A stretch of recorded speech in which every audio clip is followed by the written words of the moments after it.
Tantor Audio, a division of Recorded Books, presents Divorce, Divination, and Destiny? By Melinda Chase, narrated by Traci Odom. Chapter 1. No, no, no, no, no, Auntie Dee gasped. You, and I cannot stress this enough, should never put the rattlesnake rattles next to the love potions. Sorry, I squeaked, accidentally dropping the little bottle filled with exactly 3 rattlesnake tails.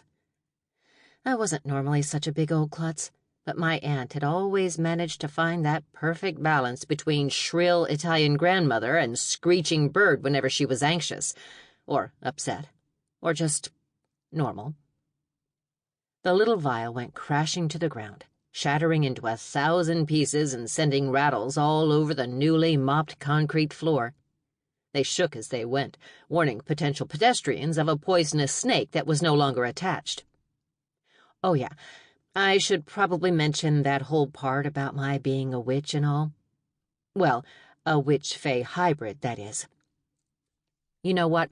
Let me just give you the whole lowdown. Save any questions for the end. Or don't. It's no skin off my back. 2 months ago, I was a regular 40-year-old woman. Well, as regular as the star Boston DA can get when she also happens to be married to one of the most revered judges in town. Until, that is, my wonderful ex-husband decided he wanted to come clean about the cheating he'd been doing with one of his clerks. They were in love, as it turned out. See, I'm not all that great about letting other people live out their own stories. I had set up an idea of what marriage should be in my head, one that was almost impossible for anyone to actually live up to. So once I got past all of the grief, hurt, and anger, I realized I couldn't really blame Kenneth for what had happened. Truthfully, when I was able to step back and look at it, our divorce was the best thing that could have taken place, since it set everything else into motion. But anyway, there I was, newly divorced and starting to believe that maybe, just maybe, my family really was cursed when it came to men, just like my mother thought. Like any woman who finds herself completely and utterly lost, I decided to move back home to Portland, Oregon, quit my job as a DA, and have what I expected to be a classic midlife crisis.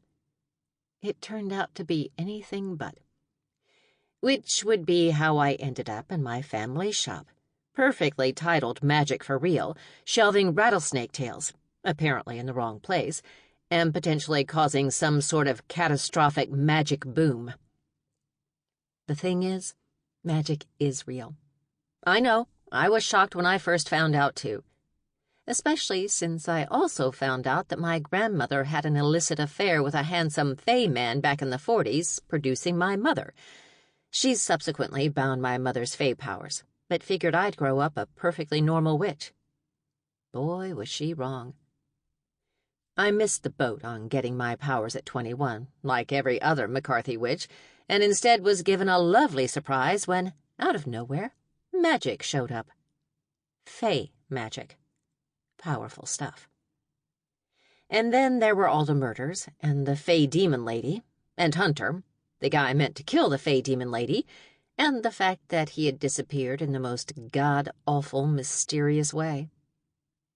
I might have feelings for him, but since I hadn't seen him in over 2 weeks, I'd shoved that aside to try to deal with the more pressing matters at hand. Like the fact that every fae in the world would want me dead if they found out about my existence. You still have so much to learn, my love, Dee sighed, grabbing a broom and dustpan to sweep up the mess I'd just made. Sorry, I repeated sheepishly. I'm a bit distracted. Dee turned around and fixed me with her clear blue eyes. It was a look I recognized, one she'd used when she caught my high school friends and me high as a kite. I tried to deny it, but it had been no use. Dee knew. She always did. If I weren't painfully aware that she was the lucky human of the bunch, I'd think she had some sort of psychic abilities. A bit is an understatement, she said honestly.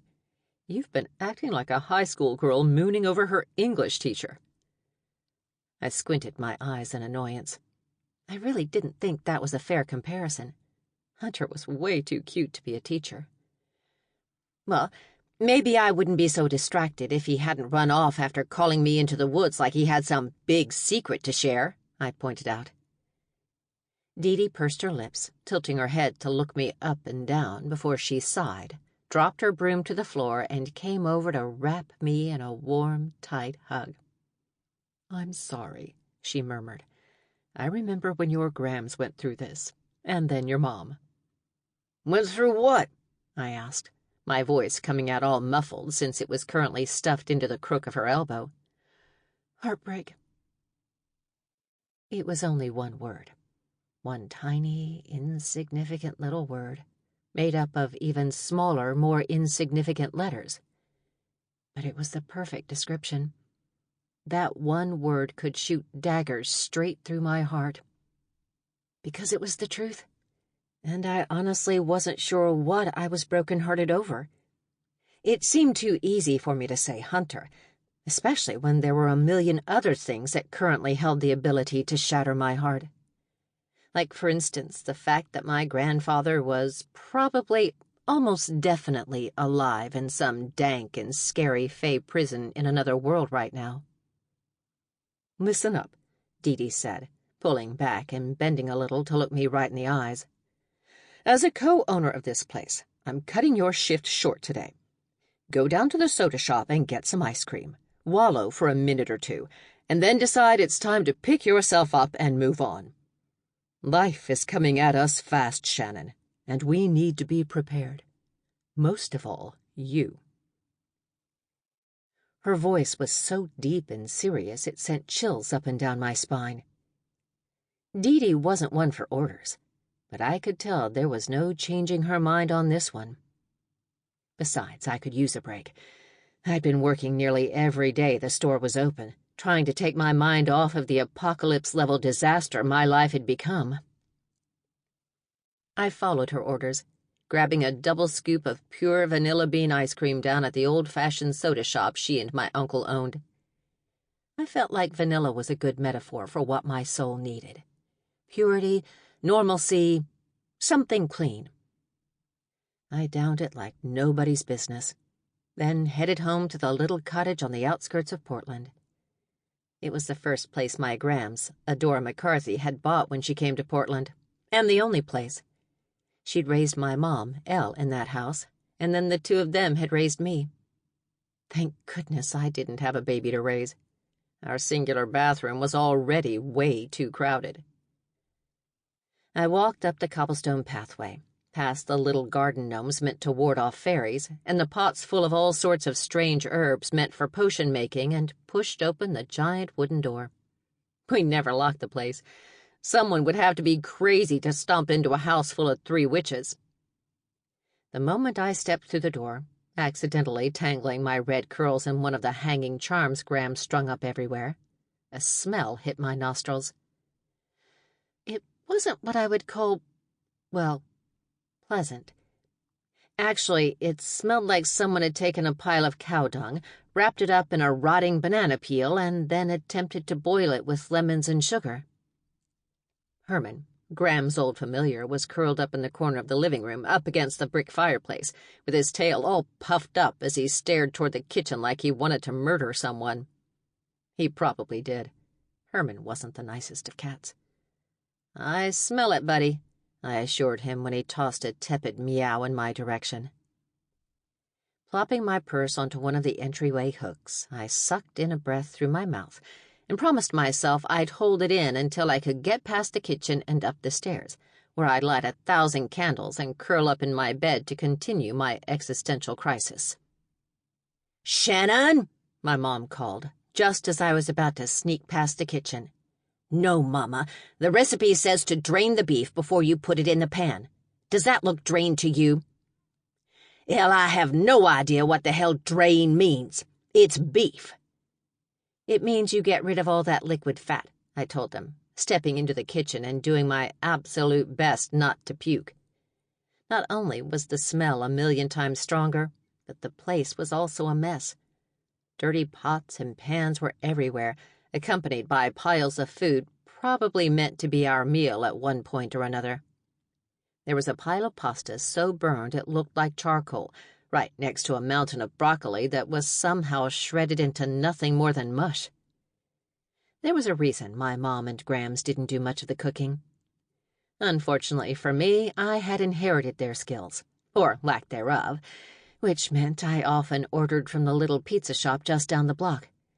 We'd had pizzas so many times in the last few months that I was sure I'd punch a piece of pepperoni the next time I saw it. "What you guys cooking?" I asked casually, grimacing against the stink. "Chicken parmesan," Mom replied proudly, flinging around a wooden spoon laden with tomato sauce.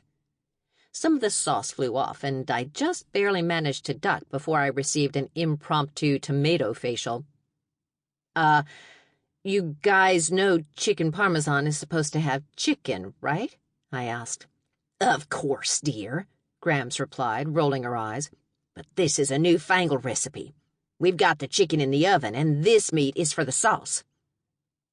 "Okay," I shrugged. I was about to turn around when I realized just how suspicious this whole scene was. After all, the last time Grams had cooked was my first night home after the divorce. "Wait a minute. What's with the meal?" Mom and Grams shared a look that I probably wasn't supposed to see before they both looked back at me and grinned. "Nothing," they replied in unison. I thought we agreed. "No more lies," I pointed out. "What's going on?" Mom pursed her lips before she set down the spoon and came over to me. "Dee Dee mentioned you are a bit distracted today, and we thought we could cheer you up," she murmured. "After everything with that boy and the magic, we just wanted to do something nice." An uncharacteristic swell of emotion suddenly overcame me. Tears pricked my eyes, and I wrapped my mother's thin frame in a warm hug. Since I'd moved home, I'd become quite the hugger. "Thanks, guys. But I'm really fine. Life goes on, right?" I chose to ignore their blatant looks of disbelief as I disengaged from my mom and turned to head up the stairs to my room. "Let me know when you're done cooking. I'll do the dishes." "Wait, Shannon," Mom called out before I could make my final escape. "Yeah?" "Have you considered going back to work? I'm sure Portland could use a talented DA, and it would be a pretty good distraction." The look of hope on her face was so angelic, I almost hated to ruin it. "I'm not going to be a DA anymore," I replied. "Shannon McCarthy is a full-time witch now." Chapter 2. I turned from the kitchen and headed toward my room, not at all expecting to hear 2 pairs of feet patter after me. I figured my announcement would be met with cheers, hoorays, and probably a set of excited screams, seeing as they'd never wanted me to go to Boston to study law in the first place. "Wait, Shannon, are you sure about this?" Mom asked as she ran up the stairwell behind me. "I mean, you put so much into this career and life and, She was looking to Grams for help. I didn't even have to turn around to know that. Whenever Mom got lost, she always looked to Grams. Much the same way I looked at her whenever I didn't know what to do. Moms are pretty great for that. "It's just that we wouldn't want to see you lose your dream for all of this craziness," Grams stepped in. I was in my bedroom now, turning to the vanities so I could grab a scrunchie and toss my hair up into a messy bun. It was my favorite ritual whenever I got home from a particularly long day. And right now, all of my days seemed particularly long. "Really?" I asked, looking them both dead in their emerald green eyes. "Because a few months ago you would have sobbed with happiness if I'd made this announcement." "This is true, Mama," my mom agreed, turning to her mother. "Why are we not excited about this?" "Well, because being a lawyer was your dream, Shannon," Grams breathed. She stepped closer to me and cupped my cheeks with her warm, wrinkled hands. "I don't want you to give up your dream because you feel like this is your path or something, like Harry Potter or Bilbo Baggins." Okay, 1, those are stories, I chuckled. And 2, I have a new dream now. I think all of that other stuff, college, my job, Kenneth, was all because I was running. Something inside of me knew I was different, and by extension, you guys, and I wanted to get away from that, whether I realized it or not. But now I want to know everything there is to know about being a witch and a fae. I swear that last sentence made them tear up with more pride than they would have had if they'd just witnessed my presidential inauguration. Grams clasped her hands to her mouth and took in a shaky breath, and Mom broke out in a smile wider than any I'd ever seen, showcasing 2 perfect rows of shiny white teeth. "If you want to learn, then we'll teach you," Grams beamed. "Except for the part about being a fae," Mom cut in quickly. "Hate to break it to you, kid, but we don't know shit about that." "This is accurate," Grams replied sadly, as if she could suddenly gain thousands of years of fae knowledge just by being upset. "That's okay," I told them.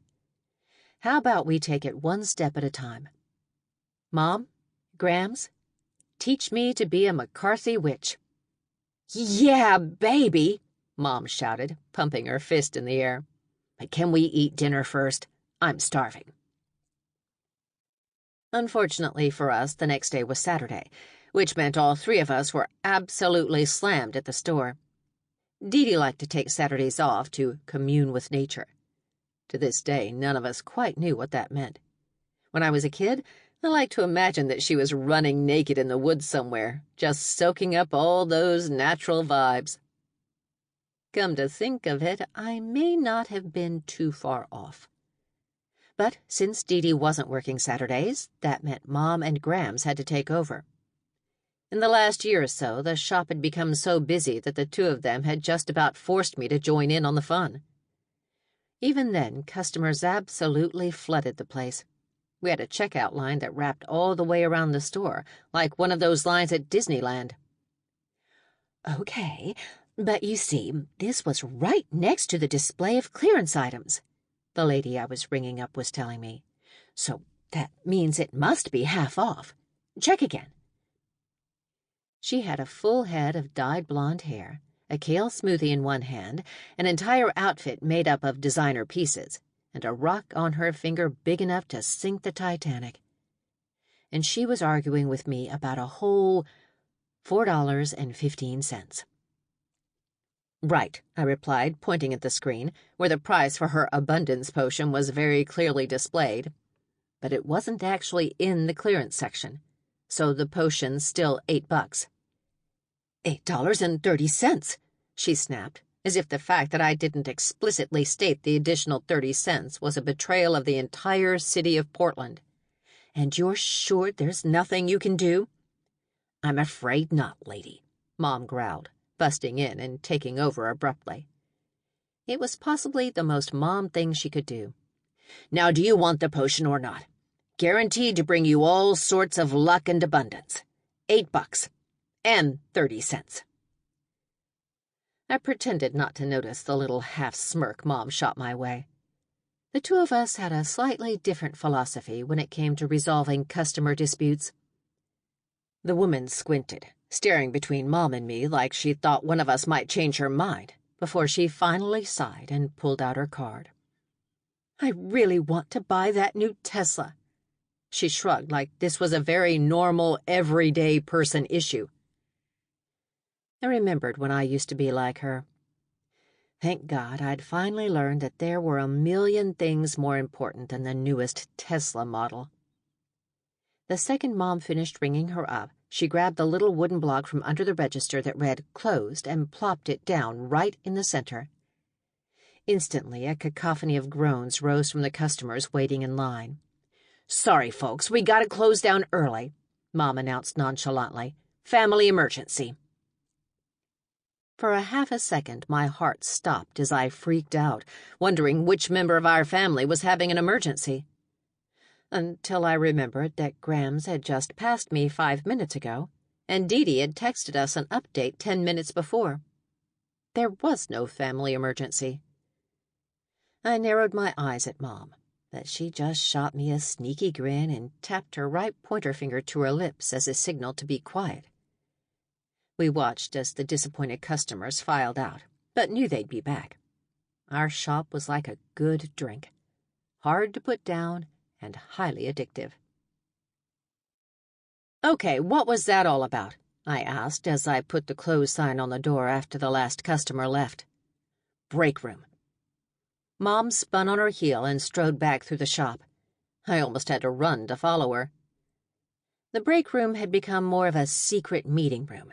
It was where we gathered whenever we wanted to talk about private things. I'd recently learned that Grams had charmed the place so only a McCarthy could hear what was said inside of it, which was how I'd managed to eavesdrop on the conversation that would eventually lead to me finding out I was a witch. Grams hadn't really thought it all the way through. "We need to hire help," Grams gasped as soon as Mom and I walked in. "The tourists are going to make me suck down an entire vial of mamba venom and follow it up with some freshly picked hemlock." I didn't exactly hear the rest of Graham's threat, though, since I was too excited that we were finally going to hire additional staff. I'd been begging her and Mom for a month to let me find someone, and up until now they'd flat out refused. "Thank you," I gasped. "Okay, I have a system already in mind. So we'll post Shannon, baby. Let's not jump into planning mode yet," Mom interjected. "We'll ask around the coven and see if anyone knows a witch who wants to work for us. If not, then we'll look into hiring a layperson."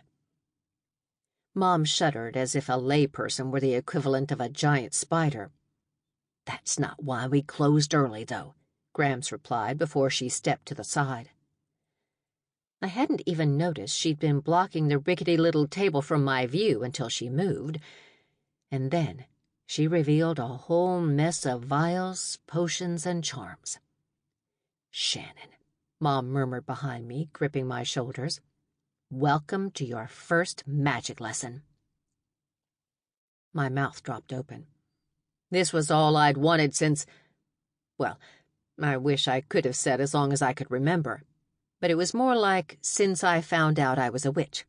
So only for the last 2 months. "You guys are going to teach me," I gasped, grinning at the two of them like a high schooler who'd just been given a car for graduation. "You bet your ass we will," Mom replied. "I wasn't going to let my child learn all about magic off of Google." "This is amazing," I said, clapping my hands. The wheels in my brain were already spinning, and I could feel them go around and back again. There were so many things I wanted to know. How could I conjure up a muffin in the morning to go with my coffee, or make my car restart when the battery was dead, or stop having visions of unwanted things? Actually, that was probably number 1 on my list.